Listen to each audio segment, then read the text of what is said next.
지금 문재인 586 집단 지금 꼬라박히고 있거든요. 오죽 꼬라박힐 것 같으면 윤석열 검찰이 반란을 일으키냐고요.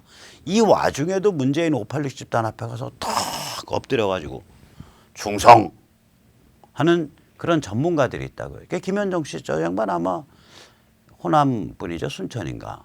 그리고 그 자라난 과정 이런 거 보면 어렸을 때부터 외국에서 아주 그 명문으로 이렇게 쭉 훈련받고 완전히 글로벌라이즈되어 있는 전문가란 말이에요. 그래서 왜 저 사람이 저런 발언을 해야 되나. 집안에 재산도 많을 거고 집안 내력이 그 정도면. 제 연배인데 어렸을 때부터 조기 유학을 했으니까 집이 굉장히 잘 사는 거라고요. 저희 연배에서 조기 유학 그렇게 흔한 게 아니거든요.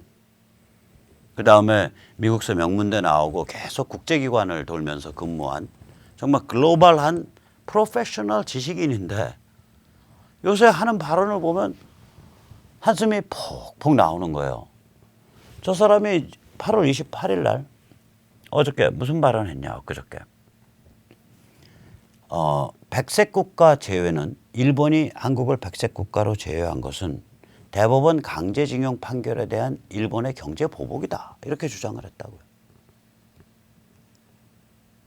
이거는 이제 문재인이나 조국이나 이런 쪽에서 주장해온 내용이거든요. 저는 이게 사실이 아니라고 봐요. 왜냐하면 일본이 밝힌 건 뭐냐면 핵무기 제조나 사린가스 제조에 쓰일 수 있는 전략물자가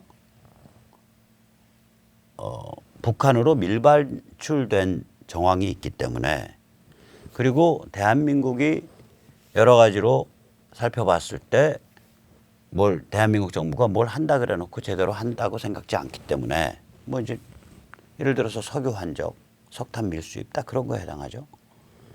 우리가 한국에 대한 이 전략물자 수출을 우리가 직접 하나하나 들여다보겠다. 수출 관리를 하겠다. 거기까지가 일본 발표예요, 지금. 그리고 실제로 그렇게 해왔고. 실제로 그렇잖아요, 실제로. 실제로 그렇게 해온 거 아니에요, 보면. 신청했더니 뭐 감광제 같은 거, 극자외선 감광제, EUV 포토레지스트 바로바로 수출 허가 나온단 말이에요. 왜냐? 한국에 있는 수입선이 그 정체가 명확하니까. 이게 무슨 이상한 그 수입 오빠상이 말하자면은 그 뭐라 그러죠? 순식간에 떴다방 차려놓고 물량 확 당겨가지고 어디론가 빼돌리고 밀반출 시켜버리고 그 다음에 회사 날아가 버리고 이런 경우가 아니잖아요. 이게 삼성이 달라, SK 하이닉스가 달라 준다 이거예요. 바로바로. 자, 여기까지가 지금 진행되어 온 일인데 이것을 두고 일본의 경제 보복이고 이 경제 보복은 작년에 있었던 대법원 강제징용 판결에 대한 것이고 그리고 그렇게 말은 안 했지만 이 문장을 보면 결국 작년에 있었던 대법원 강제징용 판결은 국가주권에 의한 정당한 판결이었다. 이게 함의되어 있는 말이잖아. 이게 지금 하나하나가 다 틀린 말이에요. 왜냐? 작년 10월에 있었던 대법원 강제징용 판결은 국제법과 이제 조약과 이것을 정면으로 위반한 위법 소지가 있는 판결이고 그리고 그것에 대해서 조정위원회 가자, 제3자 중재 가자 하는 일본의 제안을 한국 정부가 줄기차게 거부해 온 게 맞고 그러니까 그 다음에 두 번째 이번에 전략물자 수출 관리는 아까도 말한 그런 안보상의 이유지 이거 자체가 무슨 경제 보복을 위한 것도 아니고 현재까지 이걸로 경제 보복한 바도 없고 그러니까 말이 안 맞는 말을 막 하는 거예요. 저 전문가가 저 초대형 범털 전문가가 아니 뭘 또 인생에 바랄 게 있다고. 그러니까 저 양반 저 발언 보면서 야 어떻게 참 희한한 경우다. 제가 그런 생각을 하는 거예요. 거기다가 이제 그 발언이 거기서 끝나는 게 아니라 이낙연을 인용을 해서 일본이 경제보복을 원상회복하면 지소미아가 유지될 거다. 왜냐하면 지소미아가 이제 파기 통보를 했으니까 11월 며칠까지는 아직 정식 파기가 아니라네요. 이제 파기가 실행된 상태가 아니라네요. 그 전에 이제 원상회복할 수 있다, 유지될 수 있다 이거지. 저게 끔찍한 말이거든요. 왜냐? 보세요. 현재까지 존재하지 않는 존재한 바 없는 경제 보복을 내세워서 지소미아라는 안보를 인질로 사용한 거잖아요. 아니, 세 가지 이슈가 다 다른 이슈거든요. 지소미아는 안보 이슈고, 수출 관리는 그것도 안보 이슈고, 그 다음에 강제징용 판결은 국제법 위반이냐 아니냐라는 이슈고, 세 개가 전혀 차원이 다른 이슈인데 지금 이거를 문재인 정부는 섞어찌개 비빔밥 꿀꿀이죽을 만든 거거든요. 그래 놓고 이 꿀꿀이죽을 국민들 머리와 귀와 눈과 입에다 부어 넣어갖고 이거를 반일 히스테리 좀비로 만들려고 하는 거 아니에요. 그럼 최소한 김현종쯤 되는 사람이면 그 자리에 있기 때문에 뭐 적극적인 발언은 못한다, 적극적으로 이렇게 반대는 안 한다 그래도 저런 말은 안 해야 된다고 저는 생각해요. 근데 그건 제 생각이고 김현종 씨가 인생을 사는 방법과 전략은 저랑 다른 모양이죠. 존재하지 않는 경제보복을 경제보복이라고 불러버리고 그 다음에 그것을 물리치기 위해서 지소미아를 파기한, 즉 지소미아를 인질로 삼은 거, 안보를 인질로 삼은 걸 당연한다듯이 말해버리는 걸 보고 제가 기겁을 하는 거예요. 참, 그러면은 제가 이제 묻고 싶은 건 뭐냐면, 그래 당신들 반미 투쟁할 깡다고 준비는 돼 있고, 이걸 묻고 싶은 거예요. 지금 저런 사람들의 발언들을 보면 뭐 조국이도 이번에 다 까발기조 나오니까 최상류층 금수저네. 저보다 훨씬 낫네 조건이. 저는 다 망했어요. 별거 없어요. 그 다음에 저기 누구야 이 김현종은 더 말할 나위도 없고. 그러니까 최상류층 금수저 범털들이 나서서 반미 도발 투쟁을 합리화시키고 있거나 혹은 선동하고 있거나 혹은 실행하고 있는 거예요. 여기에 대해서 미국은 이제 대한민국이라는 말 대신에 문 거버먼트, 문 정부라고 부르죠. 그 미국 관리가 조선일보 보도에 의하면 이런 말을 했다 그래요. 한국 정부의 지소미아 파기 결정은 미국의 안보와 국익을 정면으로 건드린 거다. 이 때문에 이제까지 한일 갈등에서 한국 편을 들어왔던 몇 명 안 되는 사람마저도 이제는 더 이상 한국 편은 안 된다. 워싱턴 기류가 완전히 바뀌었다. 이게요, 여기까지는 이제 조선일보에 나온 얘기인데 사실은 그 다음번이 있는 거예요. 조선일보가 얘기 못하고 있는 거, 혹은 얘기 안 한 거, 혹은 감지 못한 거. 그게 뭐냐. 자, 미국의 정책 결정자들, 미국의 의원들, 미국의 어피니언 리더들이 마음속에서 무슨 생각을 하겠어요? 자기들끼리 모여서 쉬쉬하면서 무슨 생각을 하겠어요? 야, 대한민국 정부가 이 정도까지 반미 친중 친북 색깔이야? 이거 믿고서 북한과 좋게 끝내보려고 해서는 안 되겠는데? 북한 접수 평정 외에는 다른 옵션이 없는 거 아니야? 이제 북한 접수 평정에 대해서 반대해 오던 사람들도 그 얘기를 못 한다고. 이제 북한에 대한 선제적 군사 행동에 대해서 반대 움직임이 있잖아요. 미국 민주당이나 이쪽에서는. 그러면 그게 이제 뭐 전쟁으로 번질 위험이 있다. 큰 전쟁으로. 두 번째로는 뭐 말하자면 중국에 대한 이게 치명타가 되니까 친중파들은 북한에 대한 미국의 그 일방적 접수 평정에 반대했단 말이에요. 그런데 북한을 일방적으로 접수 평정하지 않고도 한반도 문제를 풀 수 있으려면 대한민국이 튼튼해야 된다고. 그런데 대한민국이 튼튼하기커녕은 대한민국이 완전히 지소미아를 저렇게 태연히 파기할 정도로 반미 친중 친북 색깔이야. 그러면 생각 다시 해봐야겠는데. 북한에 대한 접수 평정 외에는 다른 대안이 없는 것 같은데. 이런 분위기가 형성된다는 거예요. 지금 제가 보기에는 급속하게. 그냥 한일 갈등에서 한국 편 들던 사람들이 샷다마우스 한다. 이건 표면이고 실제로 아래에서 형성되고 있는 분위기는 북한 접수평정 심각하게 생각해야지. 한층 더 고민해야지. 이제 이렇게 돌아가는 거죠. 즉 다시 말하자면 지소미아 파기는 미국에 대해서 칼을 뽑은 행위입니다. 저게. 미국 관리의 용어를 쓰면 미국의 안보와 국익을 정면으로 겨냥한 거. 정면으로 해치는 짓. 칼을 뽑은 거거든요. 그럼 이 칼을 뽑으면 사나이 대장부가 칼을 뽑았으면 호박이라도 내리쳐야지. 뭐 이런 속된 말이 있잖아요. 내리칠 깡다구는 있냐 이거지. 반미투쟁에 칼을 뽑았으면 내리친다는 건 뭐겠어요. 뭐 대한민국이 세계 경제에서 퇴출되든 말든 유엔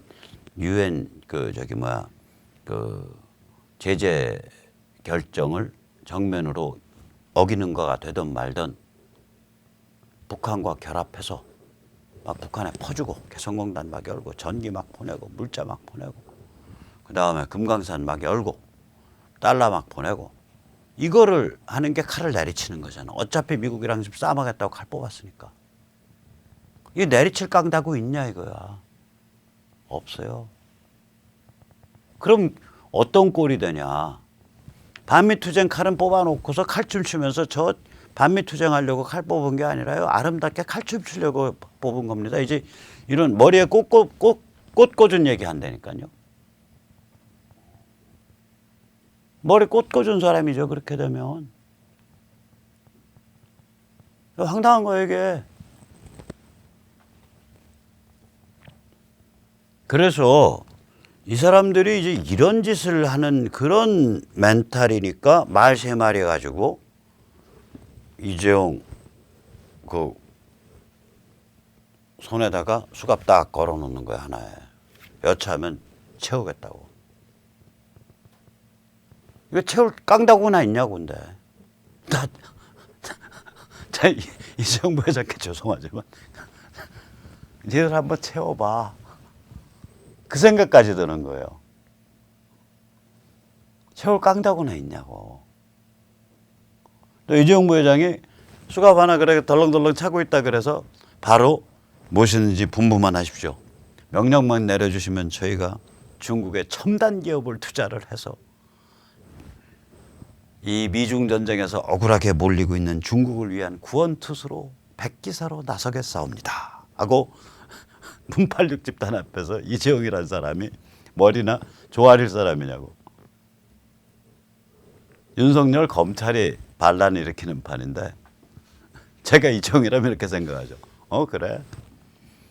너희 정권 망하기 전에 나 저기 다시 재심 끝나서 나 실형 받으면 그래 뭐 감옥에 좀 들어가 있지 뭐. 거기 좋더만 독방에서 편안하고 책도 많이 읽고 좀 쉬다 나오지.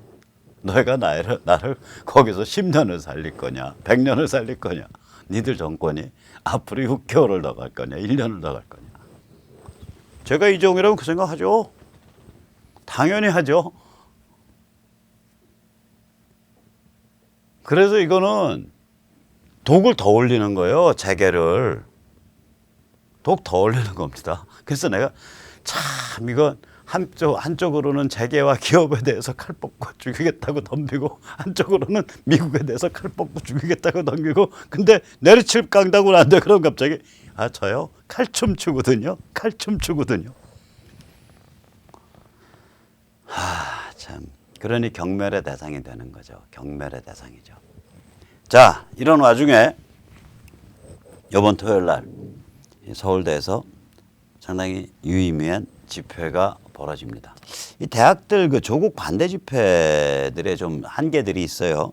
예를 들면 고려대 같으면은 뭐 외부 세력 오지 마라, 정치 구호하지 마라. 아니 조국 사건 자체가 문재인 586 집단의 도덕적인 그 저열함, 그 위선, 그 어떤 기본적 관념의 상실, 개념 실종 이런 걸 보여주는 정치적 사건이거든요. 그리고 거기에 대한 요구는 당연히 정치적 요구예요. 그런데 정치 세력 오지 마라, 뭐 오지 마라. 오케이, 그럼 잘해보세요. 그럼 가열찬 투쟁이나 하냐? 못해 또.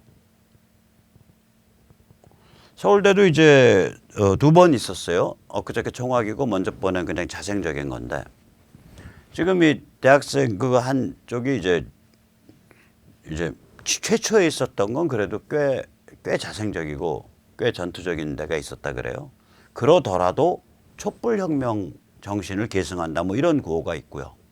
두 번째 건 아예 박종철 열사와 촛불혁명 정신을 계승하여 다행히 뭐 김일성 수령의 가르침을 계승하여 뭐 이건 없네요. 이렇게 하면서 조국 반대라는 거예요. 그리고 조국의 사퇴 거기 하나만 딱 찍혀 있고 나머지 문재인 정부에 대한 판단 그다음에 지금의 미중 전쟁 뭐 이런 건 다 사상 없애버려. 그런 반의 반쪽짜리 이 조국 반대 집회였어요. 이때까지. 고대도 그렇고 서울대도 그렇고. 요번에 이제 트루스 포럼에서 제대로 된 집회를 합니다. 31일 토요일 오후 5시니까 혹시 이제 요새는 5시쯤 되면 좀 선선해지잖아요. 혹시 그 관악구, 그 동작구 이런 데 사시는 분들 그중에 덜 아재스럽고 그래도 이제 대학원생들이랑 있는데 아재들 너무 가서 옆에 서 있으면 그 그림 나빠지거든. 좀 동안이시고 좀 피부가 좀 저같이 이렇게 바삭 늙지 않고 좀 반짝반짝하신 그런 남성분들 또 거기에 이렇게 연령적 그 인상으로 걸맞는 여성분들. 저 지금 연령 차별하고 있습니다. 예, 이거 차별금지법에 걸리지 않을지 모르겠습니다. 근데 아무튼 덜 아재스럽고 덜 아줌마스러운 분들이 가서 이렇게 주변에서 병풍 좀 서주시면 재밌을 것 같습니다. 서울대 본관 앞 이른바 아크로폴리스 광장이죠. 31일 오후 5시입니다. 토요일 날. 참고로 트루스 포럼은 5대 원칙을 표방을 해요. 저 단체는. 첫째 하나는 대한민국의 건국과 산업화의 의미와 가치를 높이 평가한다. 두 번째는 북한 해방이 우리 민족의 사명임을 깨닫는다. 세 번째는 한미동맹이 안보와 번영의 토대이다. 네 번째는 탄핵에 대한 참여와 반성은 필수적이다. 다섯 번째는 우리는 기독교 보수주의 정신에 기반한다. 뭐 이런 그 아이덴티티를 표방하고 있는 그런 그 자생적 조직이죠. 자, 아무튼 세상이 참 재밌게 돌아가네요. 제가 검찰이라면 국회 청문회 끝난 후에 청문회 그 보고서 채택되기 전후에서 조국에 대한 조치를 취하지 않을까 그렇게 생각하는데 제 희망사항인지 모르죠. 많은 분들이 의심하듯이 어쩌면 짜고 치는 고돌일 수도 있습니다. 저 같으면 주변에 내기하면 한 반 또는 한 2만 원까지는 내기할 수 있을 것 같고 이거는 검찰의 반란이다 라는 편에 저는 반돈을 걸 것 같습니다. 자, 오늘 여기까지 모시겠습니다. 감사합니다.